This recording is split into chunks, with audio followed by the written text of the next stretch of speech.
बाक्सा जिल्लानि गरेस्वर हालामनि सिङाव थानाय थांगाबारि बर' फिस्ला गामिनि थागिबि मुस्रि बुजेन बर'आ थांनाय 2 बोसोरनिफ्रायनो गोब्राब बेरामजों भुगिनानै दङ। नखरनि रांखान्थि हालोदा मोजां नङै एबा रांखान्थि आंखालनि जाहोनाव बिथां बुजेन बर'आ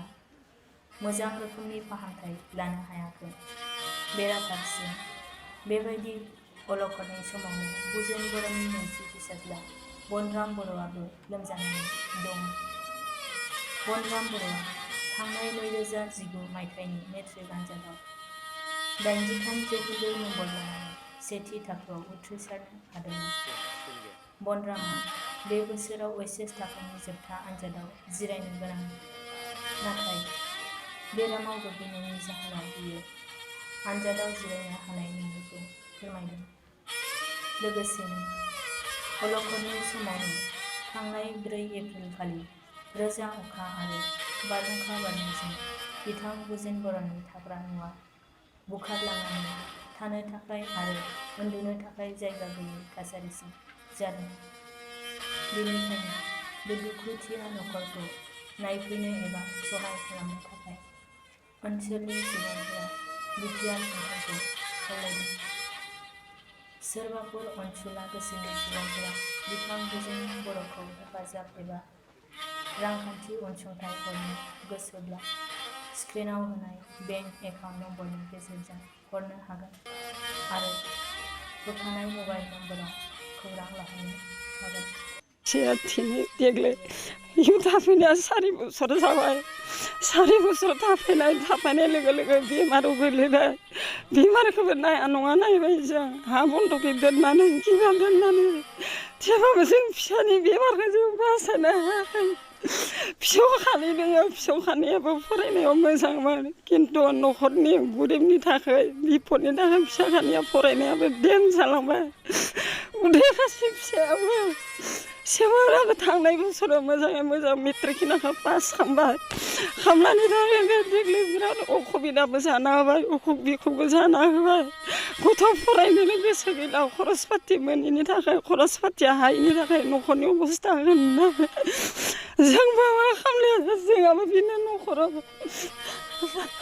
अबस्था हामा, जोंहाबो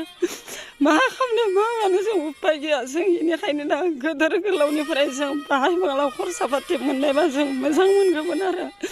बाहाय बांला नखराव खबाय मोननायबा, बाहाय बांला खरसा पाति मोननायबा, गथ'खौ बाहाय नायफिनहरनायबा जों बाहाय मोजां मोनगौमोन आरो।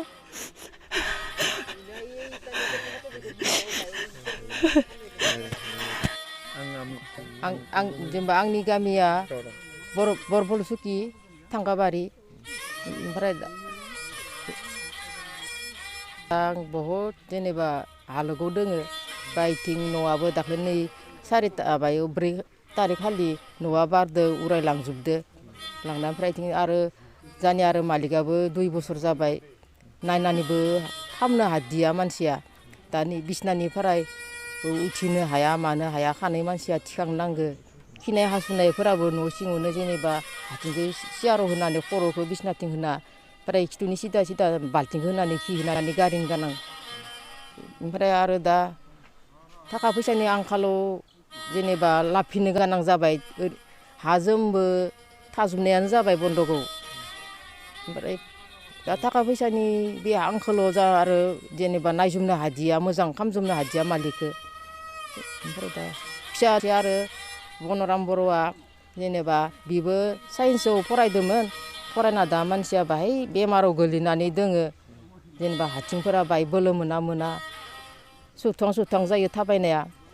खस्थ' मोनो। ओमफ्राय दा न'खरनि हालागाव मानसिया थारमाने बिदि फरायलियाबा माबालिया बिदि होननानै बुंदों। मानसियालाय मेट्रिकखौ 2019 सनाव 80% लाखिनानै पास खालामदोंमोन। खालामनानै साइन्स एकाडेमियाव फरायदोंमोन। फरायना दा मानसिया नै न'खरनि हालोगाव थार परिखाखौनो होलियाखैनो होनना बुंबाय दा मानसिया। सरकारा जुदि बाहाय बांला जुदि आंखालखौ बाहाय सुफुंबा गाहाम मोनगौमोन आरो गोसोआ गोजोनगौमोन। दा जों बहुद जेनेबा थाखा फैसानि आंखाल जाना दोङो। न' बाङाबो बायजोबलांबाय बारदो। न'खरा बिदिनो खस्थ' मस्थ' सलियो आरो मा खालामनो उपायथ' गैया। आंना बारो नै आखाइया बायनाया बारा गोबाव जायाखै मोजां मावनो हाया दा निथिंनि आखाइया हाराया जखादोंमोन निथिंनिया हाजिरा मुजिरा मावनो गोनां गैया हाजिराबो मावनाय जाखायाखै बिदिनो खस्थ' मस्थ' सोलिलांबाय थादों आरो जा आरो बि मालिक आरो आं फिसाज्ला खानै सानै बे बिथिङा जे नोंसा बिटिसि गभर्नमेन्टआ जुदि सारमोना जुदि बाहाय जेनेबा बे बेलायाव जुदि बाहाय सहाय खालामोबा आं गोजोननाय थागोन आरो गोजोननाय मोनगोन आङो नै गरेस्वर थांगाबारि बरगुस्ला गामिनि बरफुल सुकिदो नांजाबनाय बिथां ब्रजेन बर' लिरोना ब्रजेन बर' बिथांदो सिनाखि लोब्बा लागा नांजाबनाय दुखुनांथाव बिथाङा आजि 3 बोसोर 4 बोसोरसो गोलैना थानानै बिसि बिथांनि फिसा सानैजों लोब्बा जानानै जाबोबाय थानाय अबस्थायाव नुनो मोन्दोंमोन आङो थांगाबारिनि जानानै बिथांनि गथ' गथाय सानैयाबो फरायनाय मोजां थांनाय 4 तारिखआव बिथाङाबो गोलैबाय थानाय अबस्था गोलैना थाबाय थानाय अबस्थायावनो बिथांखौ हा हु जोम सम्पति गासै बन्दक दोनना नायबाबो बेमारखौ फाहामनो हायैनि अबस्था सत्तेव बिथांनि फिसाफोरा फरायनायफोरा मोजांमोन दाख्लै 4 तारिखै बिथांनि न'खौ उरायना लांना बेसेबा गोजानाव दैसालियाखौ दोनैनाव जों दुखुनांथाव दिनैसिम जोंनि थाखै जों नुनानै जों मा खालामनो दुखुनांथाव बिथांखौ जोङो न' गाहायाव बिथांनि न' गाहायाव बिमानि न' गाहायाव बिफा गैला बे ब्रजेन बर'खौ दोनहैनाय बायदि जादों न' गाहायावबो তেনেকুৱা जेनेबा अबस्था गैबा बिथाङा जुदा जाबायमोन दुखुनांथाव फिसाफोराबो फरायनाया मोजांमोन मा होनना जों सानो दा जोंनि नैबे गोदान सरकारा बिटिसि गभर्नमेन्टनि सरकारा बिथां जेनेबा सिटफ्रा आरो बा ओनसोलनि सलायगिरिफ्रा सानना नायनाय एसे सहाय सहाबुथि होनायबा बिथां गथ'फ्रा फरायनाया बिथांमोननिया मोजां जागौमोन आरो बेमार आजार नायनो बिथांमोनहा सुबिदा बाय मोनगौमोन बेफोरखौ मोनगोनजां होननानै नैबे दिनै मिडियायाव लाफायनायखाय आं बेखिनि बाथ्राखौ बुंनाय जादों आरो गथ' उन्दै सासेयाबो जिहेतु फार्स्ट क्लास पास खालामनानैबो जेनेबा नैबे 93% लाखिलायनानै बिथाङा फरायना बहाबा फरायदोंनो गरेस्वर प्राइभेटआवसो फरायदोंना बबेयाव फरायदोंमोन साइन्सआव फरायदोंमोन सुबिदा अनुजायै दा हायैनि न'खरनि आंखाल क्रिटिकेलाव किसुमान बहुत असुबिदा जादों बेनिखायनो जों मिडियानि सिगाङाव नै बाथ्राखौ बुंनाय जायो जे जोंनि गुबुन गोदान सरकारनि गेजेरजों आरो बिथां प्रमद सारमोनजों एसे सुबिदा होनायबा आरो लकेल जोंनि 30 नं गरेस्वरनि पबित्र बर'आ गोलैयो सिबाथ' जोंनिया जाबायनो बिथाङा गतिके बिसोरजों रायज्लायनानै एसे मिडिया जों बाय सुबिदा होयोब्ला बे न'खरखौ मोजां सानस्रि होनो हागोन जोंनोबो नांगौ होननानै जों सानना बेखिनिखौनो आङो दिनै बुंनाय जाबाय दा नै आं थांगाबारि गामिनि बरफुल सुकियाव बिथां बुजेन बर'नि न'खराव दंफैयो बिथांनि न'खरा दाखालि थांनाय 4 तारिखआव बारहुंखा फैनायाव न'आ बायजोबलांदों आरो बिथां बुजेन बर'आ गोबां पेयारलेस बेराम बायदि गोग्लैना दोङो बिथाङा 4-3 बोसोरसो जाबाय न'निफ्राय ओंखारनो हाया खिनो हाया हासुनो हाया न'खरनि गार्जेनफोरा लांलाय लाबोलाय खालामनांगौ ओमफ्राय दा बिथांमोनना गुवाहाटीयावबो लांनायमोन भाङाखराव नाथाय थाखा फैसानि आंखालनि थाखाय बिथांखौ आरो लाफिननानै न'आवनो दोनफिननो गोनां जादों बिथांमोननि न'खरा गोबां गोरिब आरो बिथाङा सानै फिसाज्ला दोङो सानैबो मोजां फरायो सासे उन्दै सासेयाबो थांनाय मेट्रिक आनजादाव मोजां मार्क लानानै उथ्रिनो हादों बिथाङा 83% ना मा मोनदों होननाय खोनादों आङो दा बिथाङा साइन्सआव फरायबाय थादोंमोन दा बिथांनि फरायनायाबो दा दिनै न'खराव थाखा फैसानि आंखालनि थाखाय दोनथ'नाय बायदि जाना थादो बेनिखायनो आं दा बिथां बिटिआर गभर्नमेन्टनिफ्राय जुदि माबा मोनसे बे न'खराव हेल्प खालामगोन बेखौ आं नोंथांमोननि मिडियानि जुगिदि आं दा मा होनना बुङो फोसावनाय जादों आरो जेन जोंनि लकेल MCLA सार बिथांमोना जेन एसे नायहरो बिथांमोननि न'खरखौ जाहाथे बर' हिसाबै सासे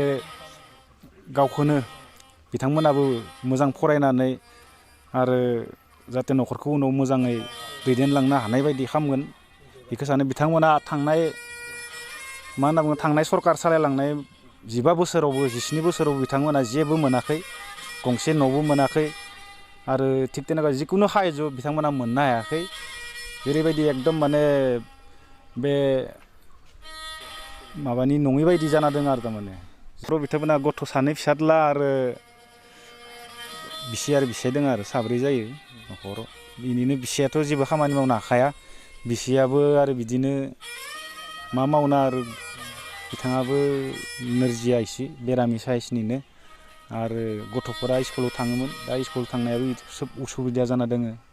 जानाय लोंनायनि फारसे बहुत आंखाल जानानै दोङो थाखा फैसानिफ्राय बहुत क्राइसिस जानानै दोङो बेबायदि बेमार जाना थानाया ओरैनो खै बोसोरसो मा ओरैनो दा 3 बोसोर जाना दोङो गोग्लैना थानायानो 3 बोसोर जाबाय आरो न'खरनिफोरा बिखौ नायबाय थानो गोनां जादों ओंखाम जानाय बाहेराव लांनाय बिदि खालामनाया 3 बोसोर जाहैबाय आरो एकदम सासे जे 80% मोननाया नंगौ नंगौ बिथाङाबो बिराद मोजां फरायोमोन बिराद मोजां फरायो दाबो मोजाङानो फरायबाय थायो साइन्सआव फरायदो बिथाङा दा बिथांनि आथिङाबो एसे माबा जाना दोङो बेराम जानानै बिथाङाबो थाबायनो हायि बायदि जानानै दोङो बेबायदि हालोदाव दोङो आरो बिथाङाबो दा बिथाङाबो बिदिनो फरायनायाव एसे उसुबिदा मोनबाय थादो थाखा फैसा फारसेथिं न'खराव आरो बिफाया बिदि अबस्थायाव दोङो बिनि थाखाय आरो बिथाङा दा फरायलायाखोनो बायदि ओरैबायदि सानो आरो गोसोआव ओंखायनो दा आं जोंनि सरकारा जुदि एसे नायफिनोबा बिथांमोनखौ साहाय्य लायोबा मोजां मोनगोन आरो